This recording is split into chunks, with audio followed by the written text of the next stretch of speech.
Қайырлы күн, құрметті қыз-келіншектер және менің YouTube каналымдағы достарым. Бүгінде мерекелік кешке бару үшін қыздар бетін әрлеп, шашын сәндеп және көйлек іздеп әбігерге түседі. Ал бүгінгі дамыған заманда барлығы бір орталыққа тоғыстырылған. Мен сіздерді бүгін Shine Dress атты керемет сәнді кешкі көйлектер орталығымен таныстырамын. Жас келсе іске демекші, бар жоғы 20 жасында өзінің кәсібін ашып, бүгінде табысты тұлғаға айналып отырған Шынар Нұрлан қызымен сұхбаттасатын боламыз. Шынар, қайырлы күн, қалыңыз қалай? Рахмет, жақсы, өздеріңіз қалайсыздар? Көп рахмет, жақсы. Бүгін сіздің мына әдемі орталығыңызға келіп, шынымды айтсам, көңілім сондай көктем болып, мына әдемілікті көргеннен кейін тіпті енді қыздар қауымы білесіз ғой, өте жақсы көреміз сұлулықты. Мына көйлектердің барлығы дерлік көздің жауын алады екен. Тамаша.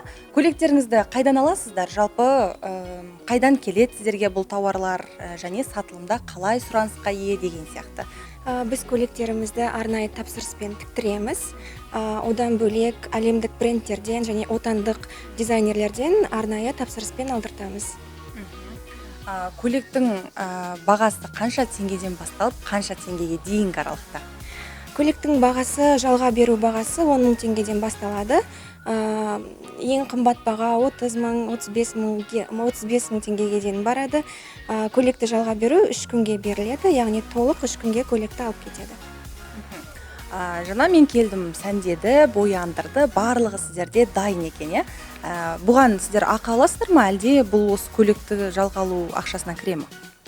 Бұл көйлекті жалға алу ақшасына кіреді. Біз өзімізге келген қонақтарымызды бояндырып, шаш үлгісін жасап, одан бөлек қыздарға әшекей бұйымдар береміз. Кез келген көйлекке өзінің жеке әшекей бұйымы болады. Қолға тағатын, құлаққа, басқа тағатын бұйымдармен бірге көйлектің бағасына кіреді. Бұның барлығы біздің көрсететін қызметіміз. Қаншаға жуық көйлектер бар қазір сіздерде? Қазіргі таңда салонымызда 300-ге жуық модель бар. Осы көктемде бұйырса бізде жаңа поступление болады, жаңа топтамалар келеді. Көйлектеріміз ай сайын көбеюде. Ай сайын жаңартып отырасыздар, сонда? Ай сайын жаңа топтамалар, жаңа үлгіде көйлектер келіп отырады. Ал сұраныс жағы қалай, көбінше қыздар қаншалықты жиі келеді сіздерге? Қазіргі таңда көйлекті жалға алу өте сұранысқа ие. Көйлекті сатып алудан қарағанда қазір көбінесе қыздар жалға алғанды тиімді көреді. Көбінесе 15 жастан бастап ары қарай кете береді, 35 жасқа дейін, кейде тіпті әпкелеріміз де, үлкен кісілер де келіп жатады. Өте сұранысқа ие деп айта аламын бұл кәсіп.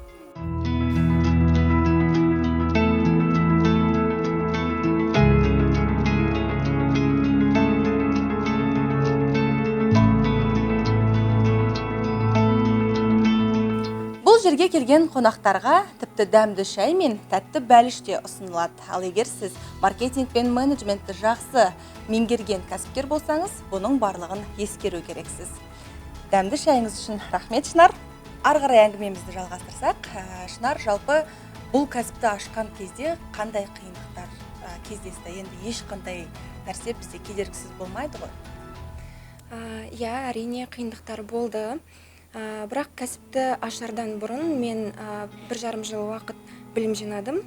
Бизнес мектептерде оқып, курстарды бітіріп, әбден дайындалдым. Дайындықтан өткеннен кейін кәсіпті өзім шағын тестілеп көрдім. Одан кейін осындай үлкен салонды жалға алып, ішін қыздарға ұнайтындай етіп, жөндеп, команда жинап, осы кәсіпті бастап кеттік. Басында қиындықтар болды, қазір уақыт өте келе барлығы жүйеге қойылды. Жүйеге қойылғаннан кейін, команда болғаннан кейін, қазір ешқандай қиындықтар ондай болып жатқан жоқ. Менің байқағанымдай өте сәнді, кірген кезде көз тартарлық дизайн. Арнайы дизайнерлерге көмегіне жүгіндіңіз ғой, сонда? Арнайы дизайнермен бірге жұмыс істедік. Бұл салонды осындай түсін осындай қылып, жиһаздарды осындай қылып таңдадым. Өзім ойланып жүріп, қаншама уақыт бойы өзім қиялдап жүріп, одан кейін дизайнер шақырып, осы сыздырып, қағазға түсіріп, одан кейін осылай жасаттық үшін. Енді жасырып болмаса айтыңызшы, 20 жасыңызда қазір біреуге кәсіп аш десең барлығы келіп капиталға тірейді. Қаражатты қайдан алдыңыз және сізге демеушілік еткен адамдар болды ма? Демеушілік еткен адамдар болған жоқ. Негізінде менің айтарым мәселе қаражатта емес. Менің ойымша барлығы білімге келіп тіреледі. Білімге және менің ойымша адамның өзінің ішкі қатты қалауына байланысты сияқты. Егер де адам өзінің арманын орындағысы келіп, барынша соған талпынатын болса, онда оның алдында барлық есіктер өзі ашылады, иә? Жалпы қазіргі уақытта сізде тағы да қандай жоспар бар? Осы кәсібіңізді ары қарай ұлғайту, тағы да біраз нүктелерін ашу деген сияқты. Байқауымша сіздің көйлектеріңіз эксклюзивті модельмен келеді, иә? Иә, біздің көйлектер эксклюзивті, яғни Қазақстанда немесе басқа салондарда бұндай көйлектер жоқ. Тек қана арнайы алдыртамыз. Біздің көйлектер қайталанбайды. Кез келген, тіпті жас қызға болсын, үлкен кісіге болсын, әртүрлі размер болсын, бізде табылады. Ары қарай жоспарға келетін болсақ, әрине даму, өсу, бұдан да үлкен қылып ашу, көйлектеріміздің санын көбейту, және де болашақта бұйырса той көйлектері мен ұзату көйлектері қосылып, өзіміздің жеке брендпен, өзіміздің атымызбен көйлектер шығаратын боламыз. Ал басқа қалада ашу мүмкіндігі қалай қарастырып жатырсыз ба? Қазіргі таңда Shine Dress Атырау қаласында бар, және де осы наурыз айының соңында Астана қаласында ашылады. Тамаша. Ал өзіңіздің бір шаршап қалатын кезіңіз, бұл кәсіпті жасаған кезде бір кедергіге тап болған кезде қойшы осыны деп бір қол сілтейтін уақыттарыңыз болып тұра ма арасында? Тіпті осы салонды ашқанда мен бірде бір күн демалмай жұмыс істеген кезім болды. 9 ай бойы мүлдем демалыссыз жұмыс істеймін деп, тіпті ауруханаға түсіп қалған кезімде болды. Сол кезде мені клиенттердің алғыстары шығарады. Шынымен де клиенттеріміз көйлек алғаннан кейін сондай жылы лебіздерін жазып жіберген кезде ешқандай ауруда, шаршауда барлығы ұмытылып кетеді. Өте жақсы. Ал бір күнде, мысал үшін, жоқ дегенде енді былай біз статистиканы қараймыз ғой, енді кәсіп болғаннан кейін сізде қанша көйлек өтеді жоқ дегенде бір күнде? Бір күнде кемінде 5 көйлектен бастап өтеді. Кейбір күндері, мысалы, корпоратив, жаңа жыл, мерекелік уақыттарда, сондай күндері көйлектер 15-25 ары қарай кете береді.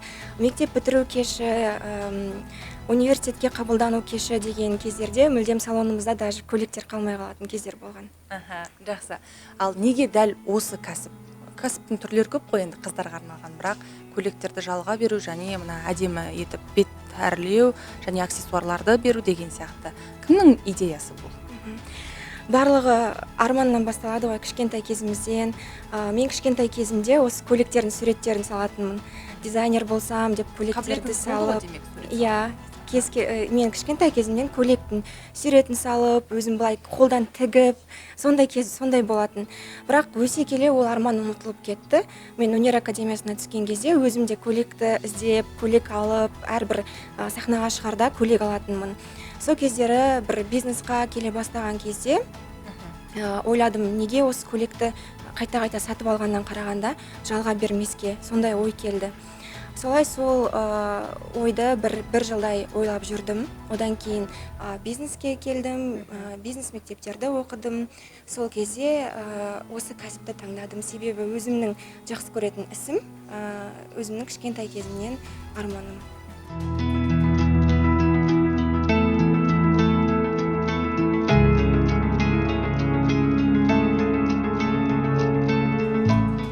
Міне, дәл менің үстімдегідей әдемі көйлекті алып, өзіңіздің мерекеңіздің ханшайымы атана аласыз. Ал қыздарға бұл жерде расында өте көп таңдау бар.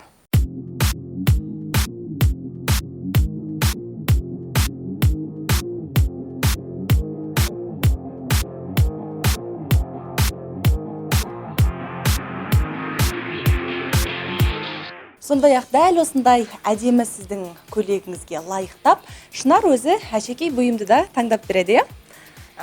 Қандай әшекей бұйымдарыңыз бар? Кез келген көйлекке өзінің түсіне сәйкес келетін сырғалар бар, одан бөлек диадемалар бар, короналар бар, қолға ұстайтын сөмкеге дейін бар.